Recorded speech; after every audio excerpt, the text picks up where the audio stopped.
EDD అంటే expected date of delivery. మీ ఈడీడీని క్యాలిక్యులేట్ చేయడానికి మిమ్మల్ని అడిగే 2 క్వశ్చన్స్. ఫస్ట్, మీ ఎల్ఎంపీ డేట్ అంటే last menstrual period date. Second, మీ పీరియడ్స్ రెగ్యులరా కాదా. మీకు కనుక రెగ్యులర్ పీరియడ్స్ అయితే మీ ఎల్ఎంపీ డేట్కి 9 months 7 days యాడ్ చేస్తే మీ ఈడీడీ అనేది మనం క్యాలిక్యులేట్ చేయొచ్చు. అలా కాకుండా మీకు కనుక రెగ్యులర్ పీరియడ్స్ అయినా, లేకపోతే మీ ఎల్ఎంపీ డేట్ మీకు సరిగా గుర్తులేకపోయినా, ఆర్ మీరు కన్సీవ్ అయినప్పుడు మీరు కనుక బ్రెస్ట్ ఫీడింగ్ మదర్ అయితే మాత్రం మీకు ఫస్ట్ 3 monthsలో చేసే స్కాన్ని బట్టి మనం ఈడీడీని క్యాలిక్యులేట్ చేయడం జరుగుతుంది. ఫస్ట్ 3 monthsలో బేబీ గ్రోత్ అంటే బేబీ లెంత్ని బట్టి మనం ఈడీడీని క్యాలిక్యులేట్ చేస్తాము.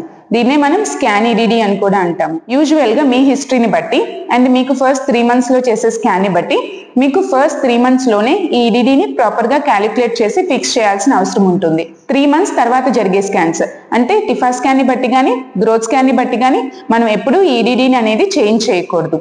And one more important, IVF pregnancy. IVF ప్రెగ్నెన్సీలో మాత్రం మీకు ఏ డే ఎంబ్రియో ట్రాన్స్ఫర్ చేశారు అంటే Day 3 ఎంబ్రియోనా Day 5 ఎంబ్రియోనా అండ్ ఈ ట్రాన్స్ఫర్ చేసిన డేట్ని బట్టి మీకు ఈడీడీని క్యాలిక్యులేట్ చేయడం జరుగుతుంది. మీ ఎల్ఎంపీ డేట్ని బట్టి కానీ మీకు స్కాన్లో వచ్చే బేబీ గ్రోత్ని బట్టి కానీ మనం ఐవీఎఫ్ ప్రెగ్నెన్సీలో ఎప్పుడు ఈడీడీని అనేది చేంజ్ చేయకూడదు. Hope I'm clear in this.